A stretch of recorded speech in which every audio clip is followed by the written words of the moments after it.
welcome to Circle Time. Thanks. We're very happy to have you. Would you like to introduce yourself to the Circlers? I usually like to have my guests say hi and who they are, and Who even am just I like today? your name. Yeah, my name is Alyson Stoner.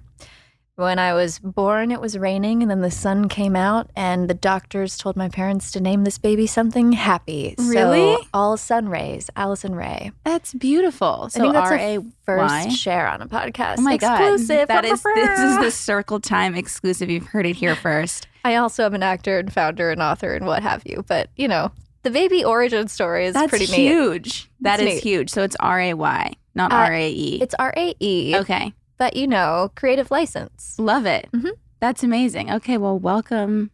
Welcome. I am Thanks. so excited to talk to you. Let's go everywhere. I was just listening to your podcast, Ooh, and how you feeling? am so interested in everything that you have to say, because you have so many interesting things to say, and it's so smart, and I learned so much, and I just you really opened my eyes to a lot, and I just would love for you to do the same for the Circlers. Oh, yeah. Let's do it. So do you want to explain what your podcast is and how Sure. you started it? And then I would love for you to just take us through your life a little bit and how you got to where you are, if you want. We can go 'Cause there. It's very interesting. It's a comfy chair that we're sitting in, so if you've got time, we can. We always have time to get into it. Let's do it. Well, first, the podcast is called Dear Hollywood.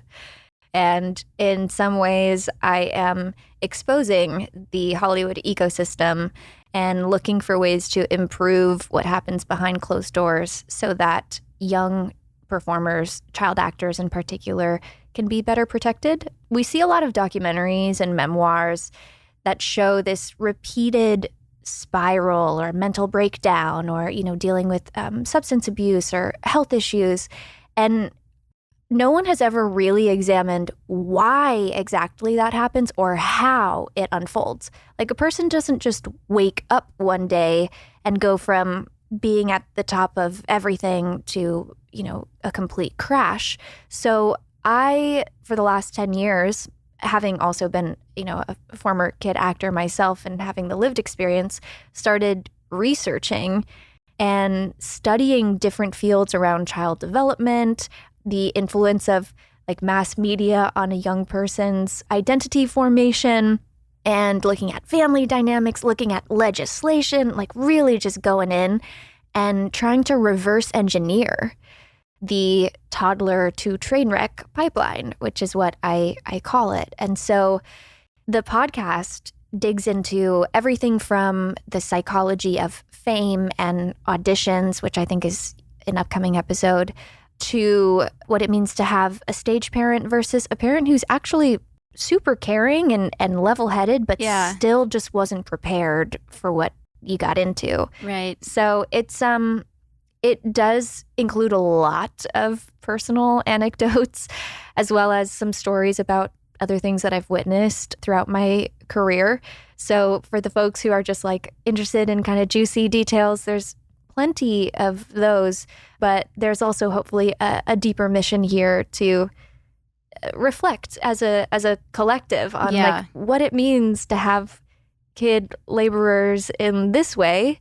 From the outside in, it looks very aspirational, right? Because you only get a really small part of the story. Yeah. But on the inside, there's so much else going on. Yeah, for sure. And I want to hear from you, because you talk about the child development. You were talking about Piaget and bodily autonomy and all of that. And I think I majored in child development. So Let's talk. Yeah. So I was you were speaking my love language, but I love it. It's just so interesting to me. And I think a lot of times as just a consumer of I grew up watching you. We're the same age. You're 30. Yeah. Same. And so I feel but I was just, watching, and you don't know what's going on at all. And so I think it's so interesting to hear from you generally how it could affect a young child, but then also I'm kind of just curious to know like what it was like, what you were dealing with and what you were going through, because we don't see that. Like I wouldn't have known that as someone who was the same age as you, just watching TV, you know? Yeah. And so I think that's a great point to make, that the podcast is not trying to blame or shame or like villainize one person or company. It's really like, hey, I'm aware that y'all have never heard these details before. Yeah. And once you know them, I'm not just going to jump to the conclusion and say it's anyone's fault. Now I just want to have a conversation, because I think collectively we'll come up with some really great ideas about things that need to change. For sure. And because I think there's still... It's still going on. It is, yes. And it's actually a bit worse now because of kid influencers and social media. Yeah, I wanted to get your opinion on all of that as well. So I've been studying several fields of, like, I've been researching quite a few papers. There's one author who actually just released a book called Growing Up in Public. Her name is Devorah Heitner. It's not just about kid influencers and entertainers. It's the fact that all children now are, exposed to this globally interconnected mass communication that is a tool, which is social media. Right. And how does that affect identity development when you want to simply explore and experiment with who you are, yet you're posting a picture that's permanently online and creating a track record, and oops, you thought you wanted to share something, but now someone has used that against you and shared it with the rest of your class. And, there's like, growing up is already tough enough. For sure. But now there's this heightened, body image focus around, are you getting likes and comments if you post that? And should you try to change who you are so that someone likes your photo? It's just, I have a lot of compassion for young people, because a lot of the media training that we had as, young quote unquote public figures helped at least prepare us for what it meant to receive a barrage of comments that were negative or even death threats that we had to get security for. But, the average person is not trained to understand, like, we are a digital citizen and here are the rules for safe use of technology. So, a lot of compassion for kids in general, as well as kid influencers who actually have even fewer legal protections than child actors. So right now, other than the state of Illinois, there is literally 0 laws in place to protect kid influencers from their parents, taking their money or exploiting them. Oh my God. And that's wild. It's wild because other forms of child labor are illegal. However, the entertainment realm and social media realm, basically, federal government was like, we're going to, let the states sort out what they want to do individually. Okay. But even for kid actors, there are still 17 states that don't have a single law to protect a kid actor on set, which means when you're on a film set, ironically, the child is the least protected person. That's insane. So what, is it supposed to just like fall into the parents' decision, or like what, how are they being? I think it's both and, right? Like, it's the whole ecosystem. So of course, I hope that parents will have more resources, which I'm trying to design with some people to sort of say, hey, before you get into this, here are important questions to ask. Here's a game plan that you need. Here are tools to support your kids' development. But then there's also, like, on set, supposedly, the set teacher is there to also act as a welfare worker. Mm-hmm. But, like, let me just paint this picture real quickly. Let's say the cast has 6 kids. One of the kids is in a scene on set. The other is in hair and makeup. The other's in the school trailer. The other's somewhere else. 2 are hanging out wherever. Right. And you have one set teacher who's supposed to be able to monitor all of them at once. Yeah. And see if anything, any rules are being broken. Right. But also the set teacher is paid by the production company. Yeah. So let's say the production company's like, well, we need to get this shot. And if you force these kids to stay in school and not come into class, we're just going to fire you and get a new teacher. Right. Yeah. I mean, so insane. It's just like it's messy. Yeah. Because the industry wasn't designed to be a child-oriented environment. Right. And like I said, we can improve this. It's not something that we have to just like go and burn down. Right. The whole thing doesn't have to be destroyed. It's literally like, we have more education and awareness. Exactly. And we can like make some improvements. Yeah. Like I think it's one of those things where it's almost been just accepted that it is the way that it is. Right. But it actually could be so much better. Yeah. And the part here, which is why it feels urgent, is because young people are actually losing their lives as a result. Right. So this isn't like, I'm just trying to take a really lovely life and make it even lovelier. Mm-hmm. There are perks and privileges that come with this job, yes, and there are also some really serious, harmful experiences that lead to young people suffering in extreme ways. And as a result, when I share these 3 statistics, people usually freak out a bit. So here you go. The first, if we're just talking about like the aspect of fame alone. Mm-hmm, mm-hmm. So we're not even dissecting what's going on set or like Right. the abuse behind the scenes, just the experience of fame. The average lifespan for someone who's famous is 12 to 14 years younger than someone who's not famous in the States. So there's like, we're already signing up to live a shorter life. Yeah. The next fact is people who experience fame are 4 times more likely to die by suicide. Wow. And then the third is research shows that fame actually has the same addictive properties as drugs do on the brain. So just those 3 facts alone, yeah. when you think about exposing a child Right. to the drug of fame, hooking them to the drug of fame before they even have a different map of reality to compare and contrast. They have no other reference point. It's intense to think what we're bringing into their lives. Right. And I can almost guarantee you most parents are not maliciously trying to hurt their kid. Yeah. I wanted to ask your thoughts on the parents of it all. Because it's a huge factor. Yeah. I mean, this is something I've been dissecting in therapy for, 15 years now, because I have no recollection of my mom ever pushing me, ever saying I wasn't allowed to quit, ever telling me I ought to be famous. Like, she was always, from my memory, saying, hey, is this still fun? Does this still feel like something you're passionate about? Yeah. How can I be supportive? And she made a lot of sacrifices. And I have 2 other siblings who have their interests, and she tried to get us all into the activities we liked. Yeah.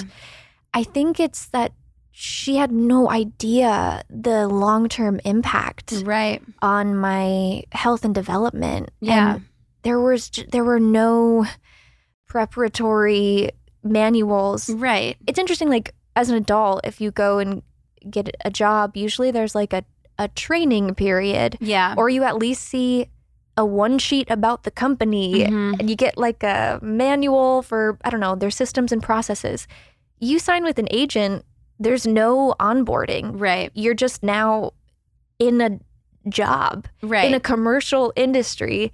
And rarely do I think parents are thinking, oh, my child is the product for sale. I think they're thinking, oh, my child has a passion for this. Of course. It's not really like, not always like a malicious intent behind it. And and it's hard because you're talking to these agents who are very, their job is to persuade and to negotiate and do all of those things. And if you're a parent and you don't know this industry, and like, how would a lot of parents, like, they're going to trust the people who are telling them this is the right way. Don't worry about it. We'll figure it out. Like, you're kind of just experiencing this new thing together. Mm-hmm.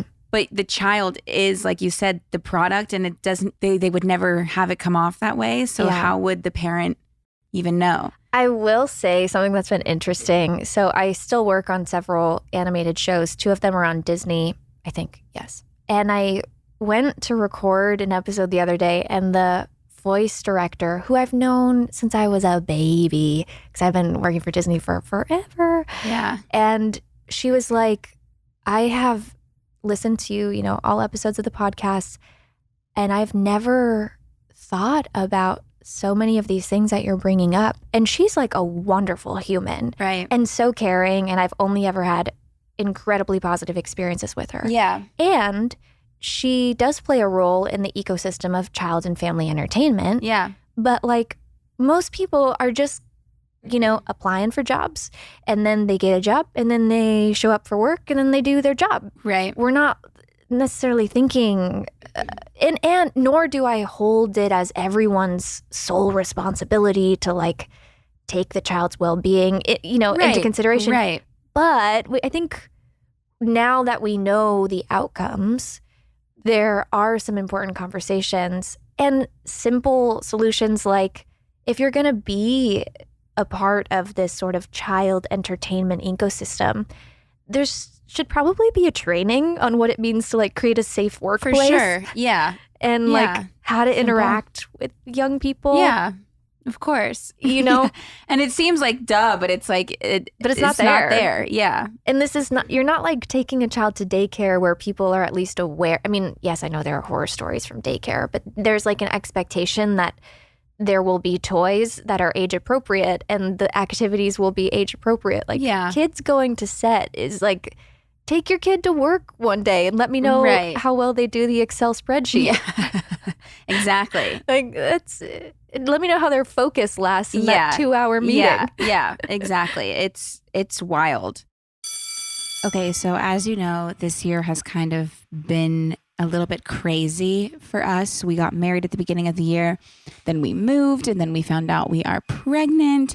And so things have just been wonderful, but a little bit chaotic and fast-paced. And something that has been such a lifesaver during all of these crazy times is HelloFresh. And as you know, because I've talked about it in my vlogs, I've talked about it on here, I have used HelloFresh for years, and I have zero plans of stopping anytime soon.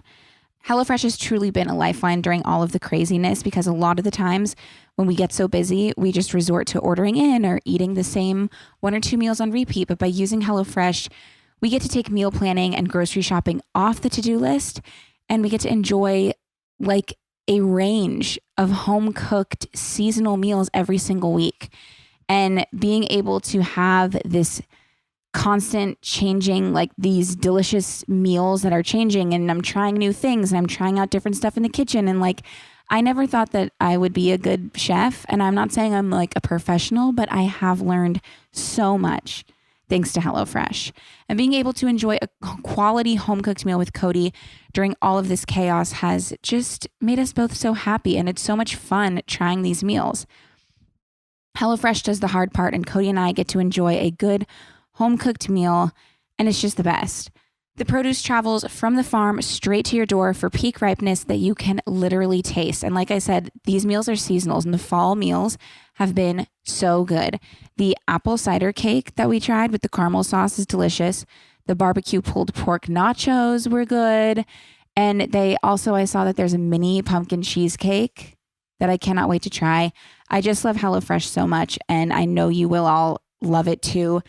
Cody and I are truly astonished every single time we make a meal, because one, we're like trying things that we never, like making these sauces and stuff that we never would have been able to do without HelloFresh. And then two, every single one of these meals is so tasty. So you really have to try for yourself. I promise you will love it, and it will make your life so much easier. Go to HelloFresh.com/50circletime and use code 50circletime for 50% off plus free shipping. Again, that's HelloFresh.com/50circletime and use code 50circletime for 50% off plus free shipping on America's #1 meal kit. So I do want to talk about how you kind of started, because I feel like your journey, because you stopped working, like you made the decision to stop at one point, correct? Yes.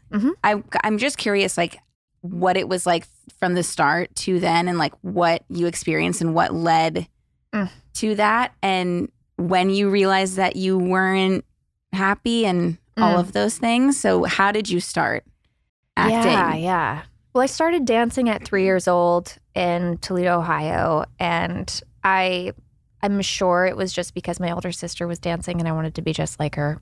I mean, I bobbed around all the time when music was on, but yeah, I think it was like probably the convenient solution to take multiple kids to the same location. Right. Like, great, I'm so glad you all have the same hobbies. Right. Excellent. And then around 6 and 7, I joined this modeling school locally. And again, it was because my sister had an interest in fashion, and we in the Midwest were like, what exists here in the realm of modeling? And so I think my parents were like, well, this maybe is somewhere to go and try. And I have to say, when I picture a modeling school, I assume that it's going to be like this kind of superficial place that's focused on like strutting down a runway.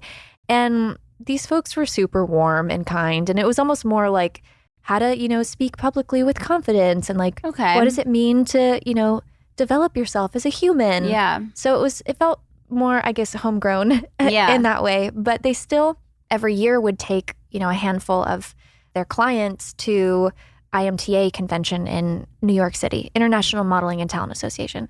And this is like the hub where, the world's leading talent agents, managers, casting directors come to scout new talent. Yeah. And they have this long list of people like Eva Longoria and I think Ashton Kutcher and just, all of these people who have experienced lots of success in many ways who were allegedly discovered through at this. the IMTA. Okay. And like, I don't think that got us either because we're not an entertainment family. Like, we watched movies together, but I don't remember a single thought being like, it would be cool to be famous. Like, that was not even in my awareness. Right. And, you were also so young. Yeah, a little baby. Yeah. But everything changed when I competed in, I think it was 7 categories over a couple days. And so this was like a competition? Oh, yeah. Thousands of contestants. And what did they have you do? There was a variety of acting, singing, dancing, modeling, songwriting. Like they have a bunch of different categories. I did a handful of them. And I was used to that because of dance convention culture. So I was kind of like, okay, you wear a contestant number and people refer to you as 6701,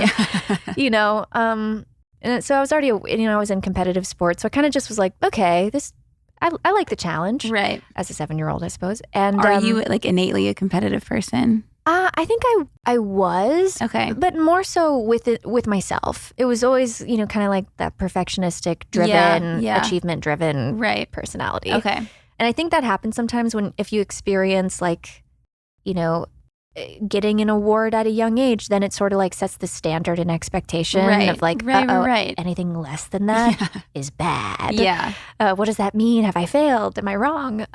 So definitely had that inner drive. Meanwhile, my mom's like, just have fun, and I'm like, but winning is more fun. So I did end up, getting awards in a number of the categories. And they also had this kind of callback. It was like speed dating, but with agents. Okay. And I had 16 callbacks with these Hollywood agents. Oh my God. And they were like, you have to go to LA, blah, blah, blah, blah, blah.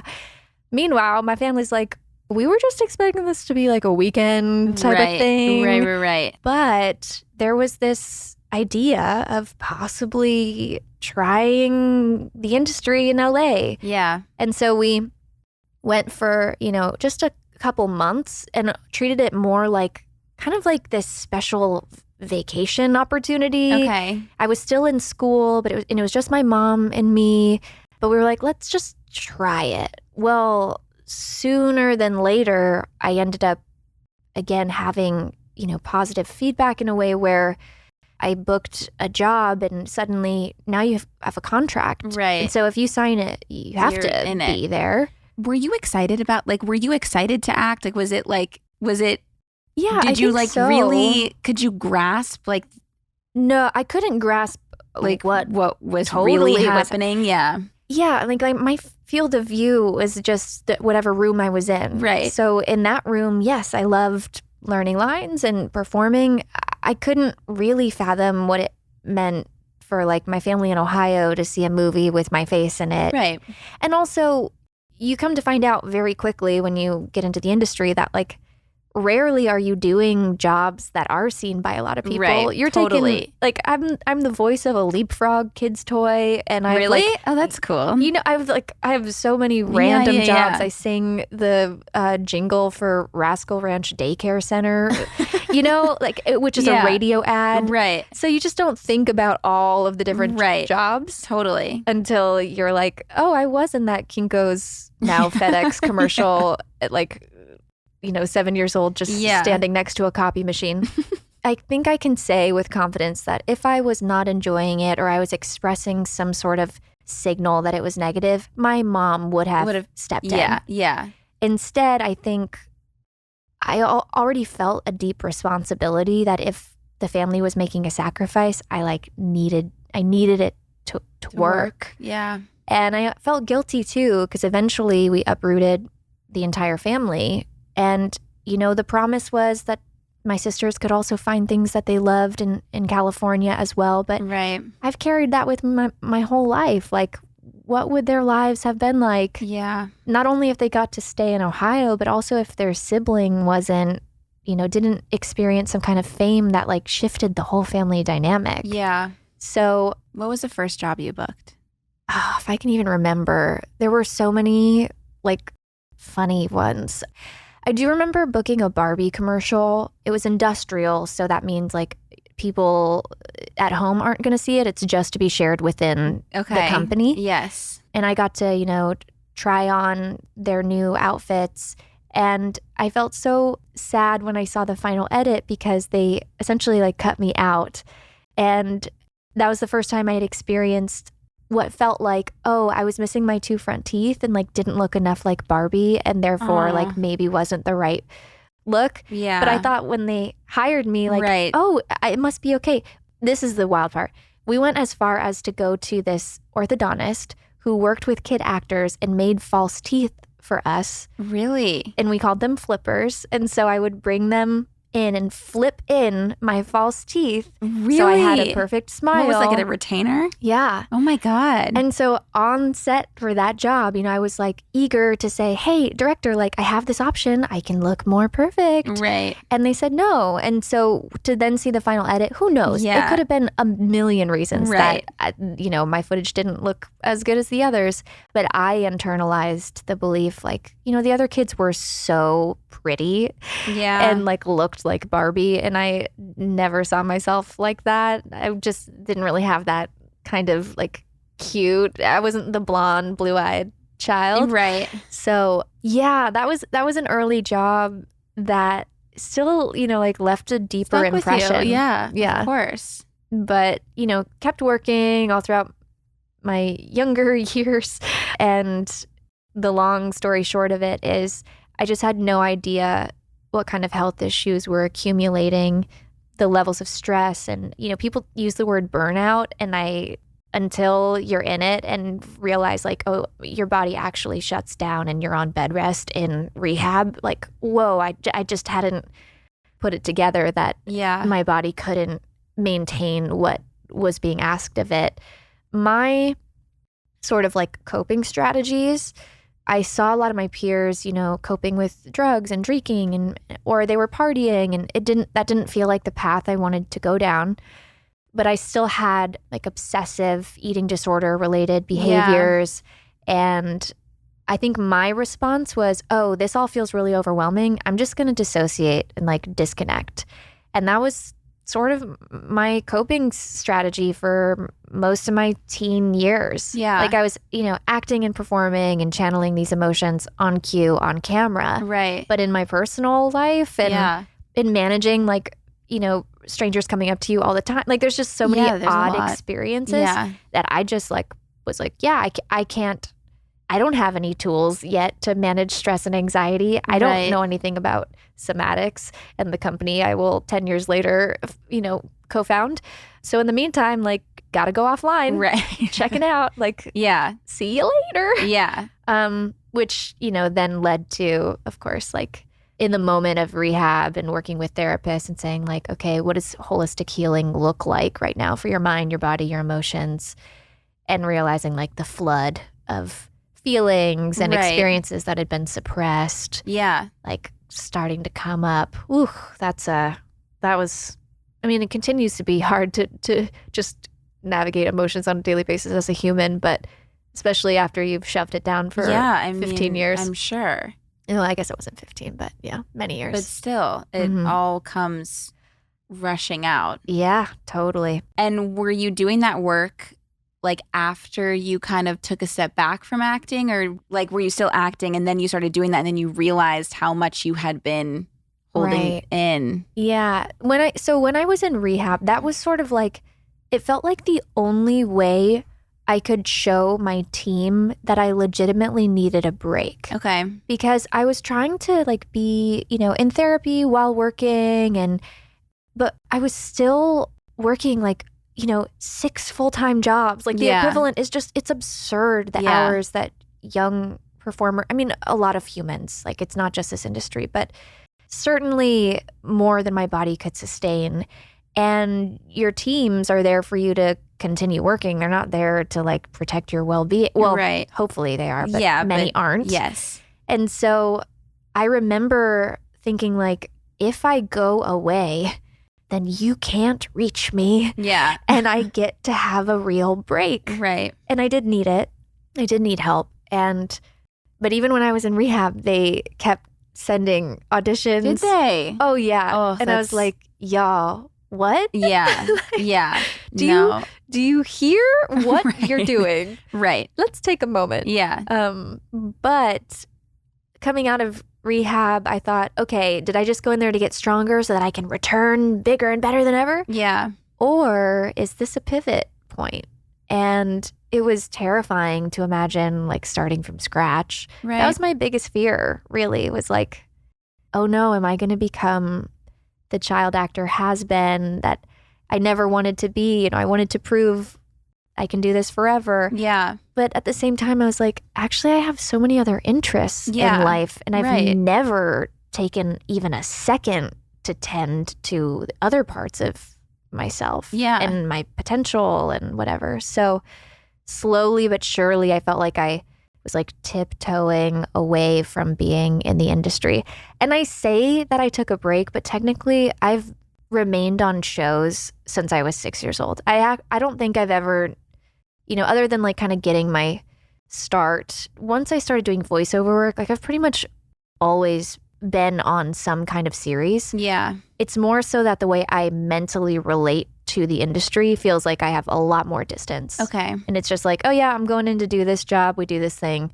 We leave. Now we focus on the company that it's more built. Of like just like a job. Yeah. Yeah. Which feels for me really relieving and safe and comforting. Yeah. I know for others, like they just love performing, love the catharsis.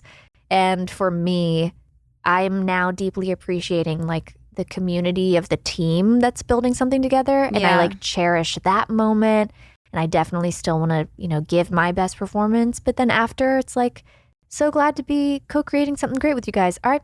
See you next week. Exactly. And like, not going to think about it until then. Right. Which is probably just a relief. Yeah. Yeah. I mean, as you get older, there's so many other responsibilities that you have to tend to anyway. That's like, I don't have time. Exactly. But it's kind of nice to be able to remove yourself and not just be so deep in it where you have lost yourself in the whole thing. Yeah. I mean, speaking of which, like actors playing roles and not being able to differentiate who they are from who the character is. Right. Like, then you have a kid doing that. It's scary. It's gotta be so hard because when you're a child, like you don't even know who you are yet and what you believe in and what.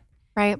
It's hard for you to even like when you're not playing a role to realize like it's like egocentric and all of those things. Like you are very much just kind of in like fantasy land to begin with, but like it's got to be so confusing. I mean, but at face value, I think why it's hard to recognize sometimes is because you see young people, we're like biologically wired to look for opportunities to have our basic survival needs met. So like if my parent or some attachment figure is rewarding me for this kind of behavior that is, performing on stage, or this company is saying, hey, we'll pay you money, and as an adult, you're going to need money to survive. So look, you're finding an early way to do this thing you're going to need.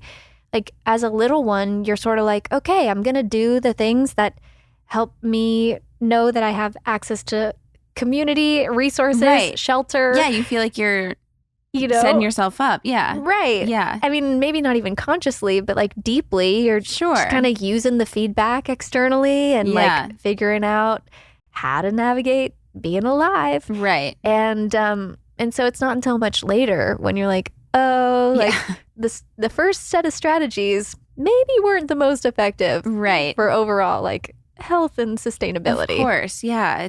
It's crazy. When did you like stop going to school? Like regular school? I feel so sad about this because I loved school. Like I loved learning in classrooms. But second grade was when I started homeschooling. And then I think it was, between that age and around 14, I was in, I can't even name how many programs. Some were charter schools for performers. Sometimes I would get to go to public school for like 2 months. Okay. And then I would book a movie and I'd be like, no, my new friends. Yeah. But also, yay, a movie. Like, right. So I get it. There's like a lot of privilege and perk there. But as a kid, sometimes you're just like, wait, like I just wanted to go to a school dance. Totally. Yeah. But here's the weird thing. As a kid performer, this is so loaded, but companies want to be able to work you as many hours as they can. Mm-hmm. So if you graduate early and get your GED, then you can work as a legal 18. And that's how we call it. They're like, are you legal 18? Are you a legal 18? Are you a legal 18? And because kids are competitive and you want to get the job, then you have this whole generation of young people who's like, yeah, I'll graduate early. Right. And so education sort of gets put by the wayside, or it's just not the same kind of priority. Yeah. So I graduated at 14 from high school. Wow. Because I like pushed myself to complete my packets. Yeah. And work as a legal 18 starting at 14. But that's so tricky Saying because that now, like it sounds wild.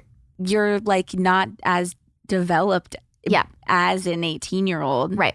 In pretty much any way. But some of my peers like also even did it earlier than me, and then went to college at 14 and graduated college by 18.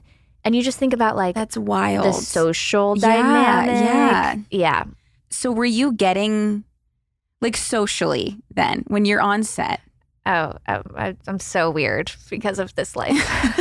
What is it like though? Because like you were working with, kids your age. Who are just as weird. Yes.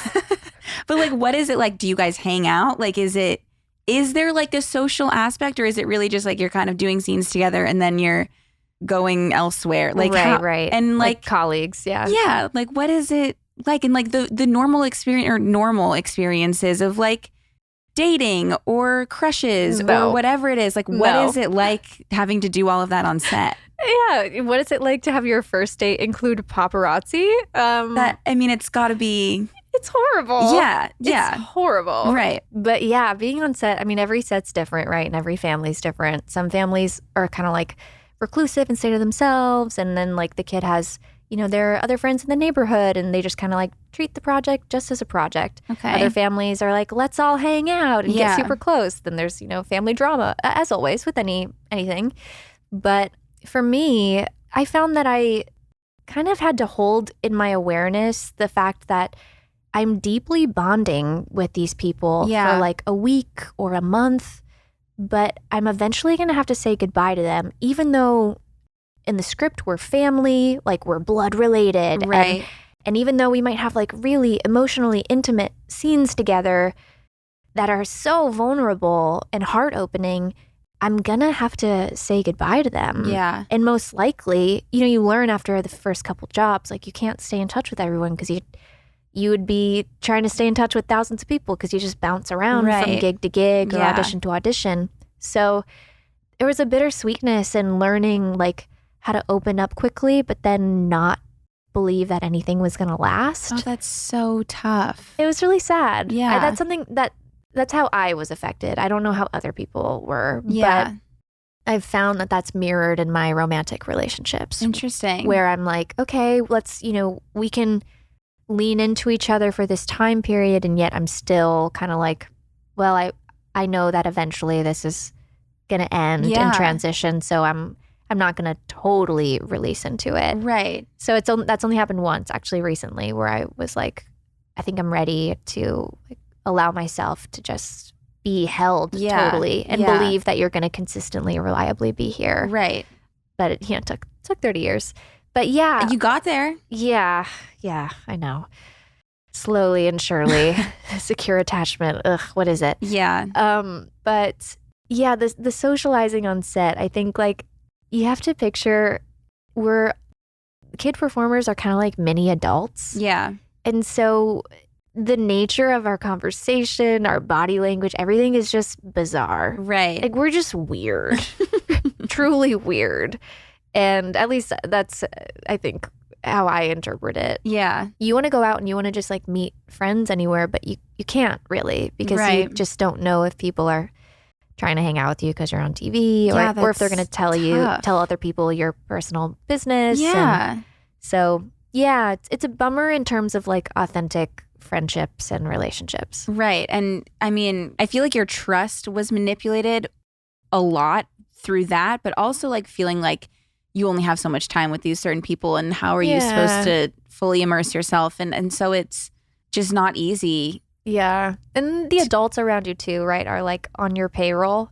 You're speaking of trust. Yeah. So it's I know that I think you care about me, but I'm also paying for you to totally care for your family. Yeah. So is this really sincere? Yeah. Or it's still kind of transactional? Right.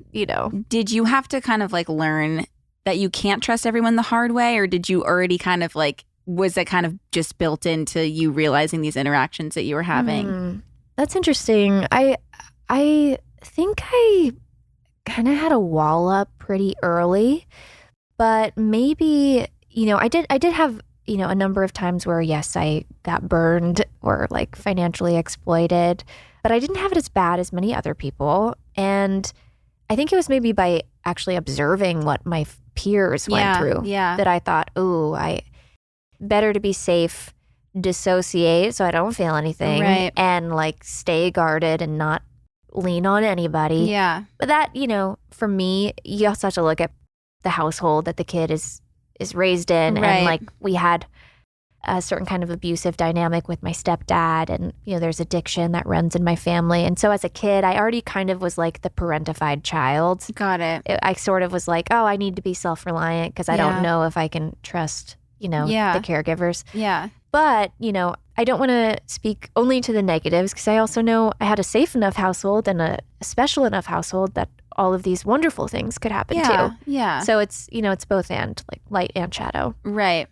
Are there people that you worked with when you were peers of yours that became good friends? Have you re-met anyone? Is there a good, because you do have this bond. Yeah, it's so interesting, because my initial answer is no. Even after working on projects for years, but I guess maybe that's what happened in high school for people. You're sure. Okay, I guess we go our separate ways. Yeah. I wouldn't know. It does. Yeah. Yeah. So, maybe some normalcy there, but there's one person, her name's Annie Gonzalez. Annie and I worked on a kids, I don't know, musical theater group or whatever. Okay.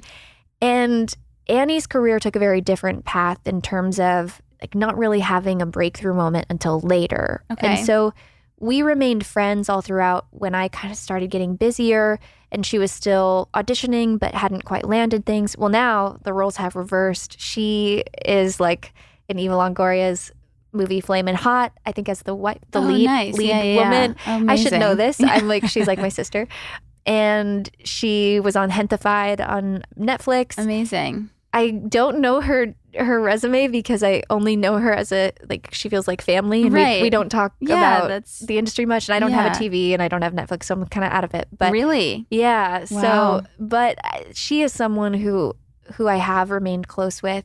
And it's a rare thing because, we're kind of pitted against each other, right? Like we're pitted. I don't know. English, press 1. I would say pitted. Pitted, right? Pit. Like either way. Pitted dates. I know what you're saying. Pitted dates. The dates pitted. Right. I think they are. Okay. All right. Let's so there go you with go. it. Cool. Yeah. So she and I were, positioned as competitors. Yeah. And yet what could have been a lot of jealousy on her side to see, maybe my career take off, or now jealousy on my side to see things working out for her as an adult. There's really just such a deeper love and respect and support there. That's so nice. But the bittersweet thing here is I'm like, wow, out of the thousands of other people, for me at least, Annie feels like the one surefire person I can say yes to. Yeah. Maybe other people have lots of close buds in the industry, but that hasn't been my experience. Yeah. That's so interesting. What would you say? I don't know if this is if you can even answer this question just off the top of your head, but what was your most positive set experience? And what would you say was your most negative set experience? Oh my gosh. Blech. Most positive, there are a lot of fun memories from working on Cheaper by the Dozen. Actually both were wonderful because there were so many kids. That was, truly one of my favorite movies of all time. Yeah, so it's such a good kids. movie. I was watching it yesterday. I'm not gonna lie, but yeah, amazing. It's amazing. There's so many kids, and I would if I had to guess what would be positive, I would guess that one just as a viewer, just because there's so many people your age. Yeah, and the director Sean Levy, who now has gone on to be this huge figure in the industry. I think he made Stranger Things or is a producer on it or something. Okay. He was great with us. Just allowed it to be fun and felt also when it comes to child labor laws, the rules were followed and we went to school when we needed to go to school and everything. Also, I should say, Fox, I think, made that 20th Century Fox, and our budget was huge. Yeah. So nowadays you're on these low budget projects and you have 1 day to film 20 pages of dialogue. Right. You get one shot and everyone's overworked and underpaid and all that stuff. Yeah. But back in the day, I think our budget for that, if I remember Googling it once, it was $130 million or something. God. Yeah. And so there were hundreds of people who only had, I don't know, just less workload, right? Lower workload, and we had the resources. Exactly. Makes a difference. Totally. And then another really positive job is Phineas and Ferb, the animated show. Mm-hmm. The creators are father figures to me, and Disney's bringing it back. And really? Yeah. Oh, that's so exciting. So next week, I think, is my first record with them, but that's so exciting. That's been consistently just a joyful, playful space. And I started really young working with them, but it always felt like this is what the age appropriate version of this is. Yeah. Okay. So, and then in terms of the negative experiences, the one that comes to mind, and I'm going to try to not give away all of the details. Okay. But let's just say one of the reasons I decided that I wanted to step away from the industry was once we started shifting into social media and influencers were hired. Okay. Who were not trained actors. Totally. Didn't have professional etiquette. Yeah. Often quite self-absorbed. For sure. The whole set dynamic and experience changed dramatically. I'm sure. Yeah. And I have participated in multiple of these, so don't you dare try to locate which one of them. You don't know what we're talking about here. Yeah. But I did not want to, first of all, it's so frustrating when you've got the folks who have been doing it for 20 years. Yeah. And will get paid a fraction of what this influencer is getting paid. Yeah. But then on top of that, the influencer doesn't know what they're doing. So we have to coach them all day long 100%. and help them. Yeah. And you're yo, like you could have paused, taken some acting classes, gone to some seminars. For sure. I don't know, put in a little bit of effort. Yes. Also, hopefully someone would have been like, this is not your strong suit. Don't do it. But instead, advertisers are like, yeah, put them in there. Exactly. So no shade to like the people who really legitimately want to cross over. Like, I think Liza Koshy is a great example of someone who's like so talented and is also working so hard. And like, I cannot wait to see any and all things that she wants to do, whether it's in the industry or out. Yeah. But there are some other folks who are really difficult personalities and who once I had to work with many of them on a couple different projects, I was like, oh, this feels like a turn for the worst in the industry. Yeah. I got to get out of here. Right. So that's frustrating. Word to the wise, like, if you're wanting to cross over, that's amazing. There is space there. We welcome you and like respect those who have come before you. Absolutely. And, I mean, it's like I think a lot of times people think that like, I want to act. No, I want to act. It'd be fun. I want to be on TV. So many people. Exactly. And they don't realize people that have been doing it for forever. They don't realize the work that goes into it. Nothing. And then someone's like, oh, he wants to act actually, so he's going to be on the show. And then he's on the show, and then it's like, it's a disaster. Right.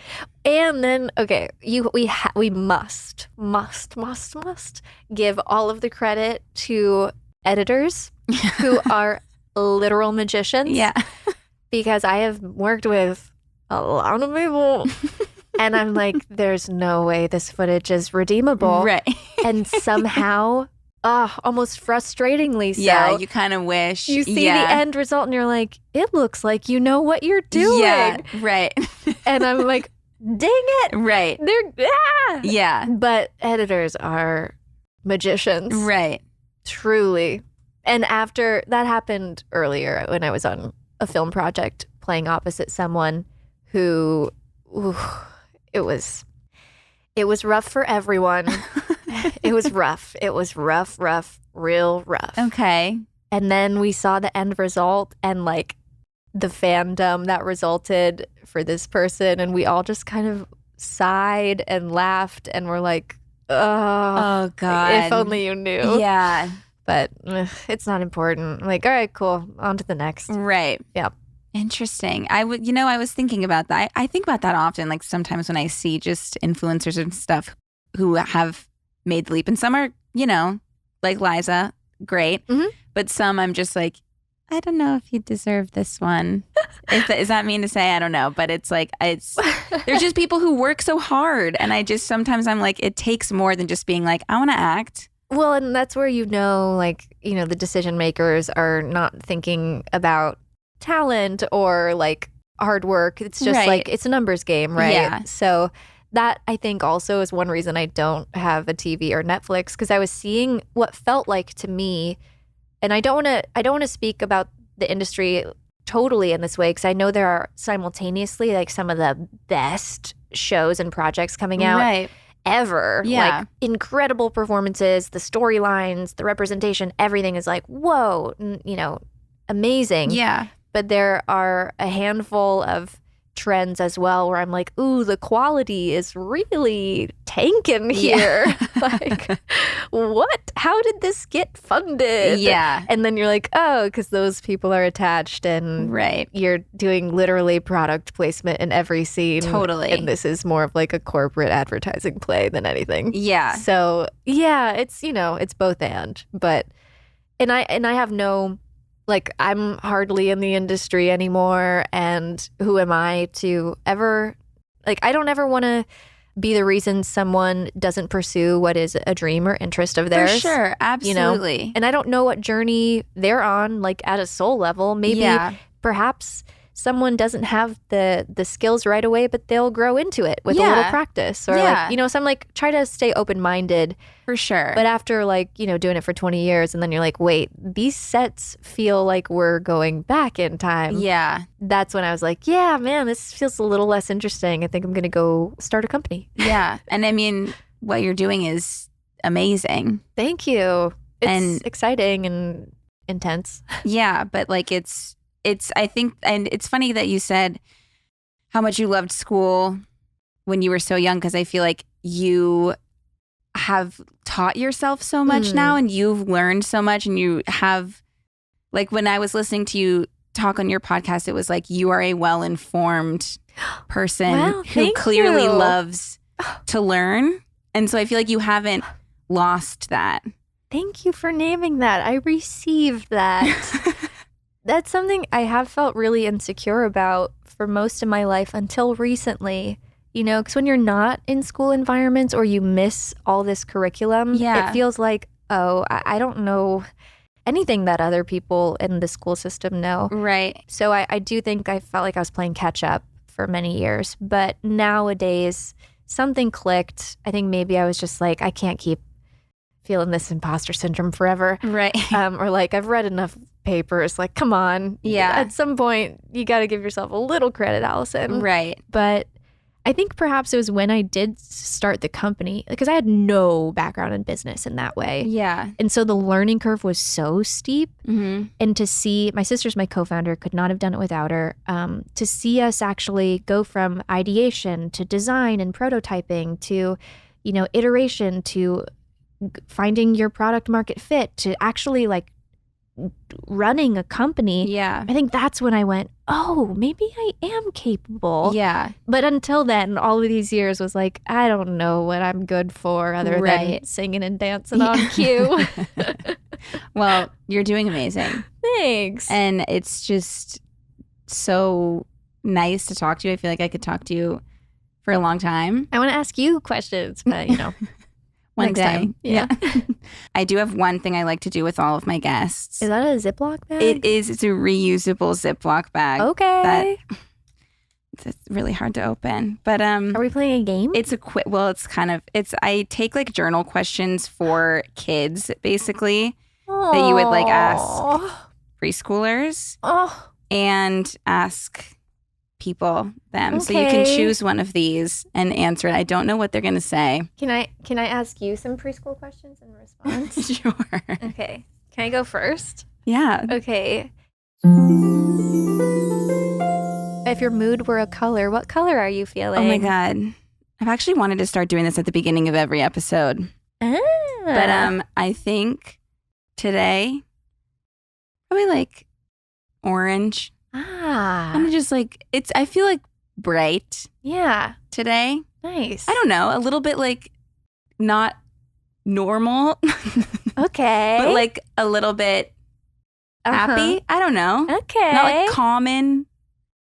You know what I'm saying? For Does that make sure. sense? You feel orange. I feel orange. Yeah. What color do you feel? I feel orange adjacent. I'm peach. Oh my God, that's so nice. Maybe that's why we're getting along. Yeah. I'm like maybe kind of like some tones in here. That's true. I'm like maybe a little more, feeling a little more subtle or muted than you are. Okay. But also still like happy. Beautiful. And a little strange. Always. Yeah. Me, personally. And my second question, and then I'll read yours, is if your thoughts were moving from 0 to 100, how fast are your thoughts moving right now? Oh, 90. Wow. My thoughts are always moving a little too fast. Okay. They need to slow down. Yeah. But I think that with being pregnant, they just got faster. Oof. Yeah. Could be a superpower. Could be a lot to manage. Could be a concern. Yeah. Yeah. Either way. Okay. What about you? Surprisingly, like 60. Nice. Which is calmer than I feel normal. like that's calm, like 60. So there's the orange and the peach, right? Yeah, the exactly. 90-60. That's what's happening. Yeah. We Makes might sense. have been related in another life. I think so. Okay. Your question for me is, I'm going to cry.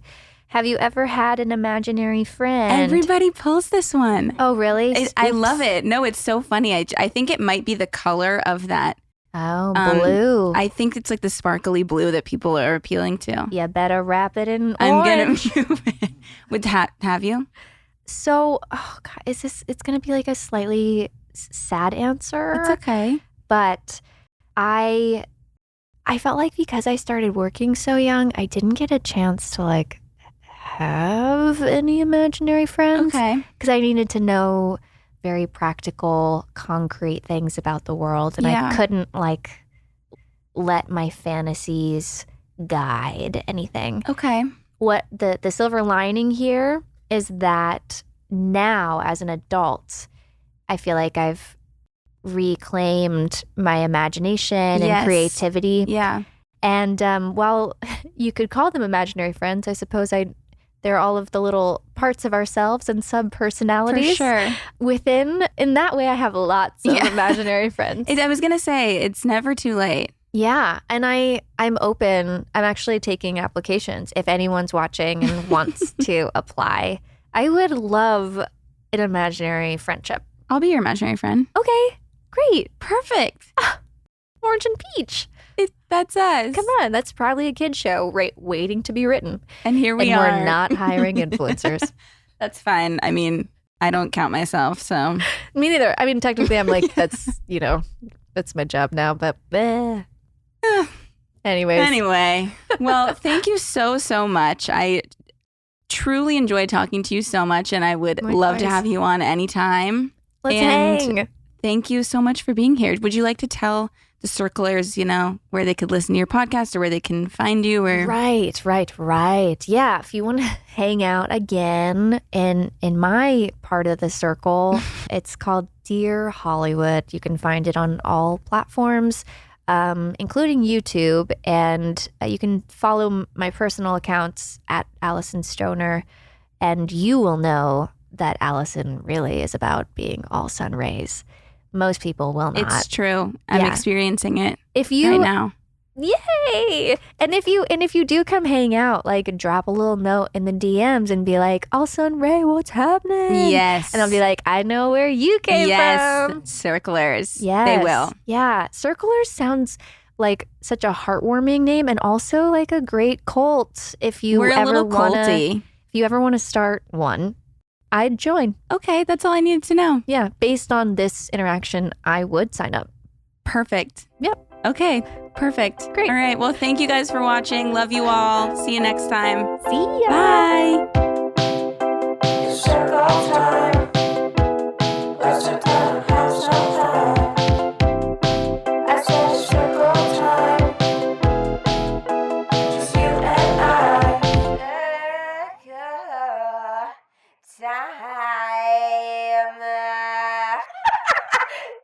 Please note that this episode may contain paid endorsements and advertisements for products and services. Individuals on the show may have a direct or indirect financial interest in products or services referred to in this episode.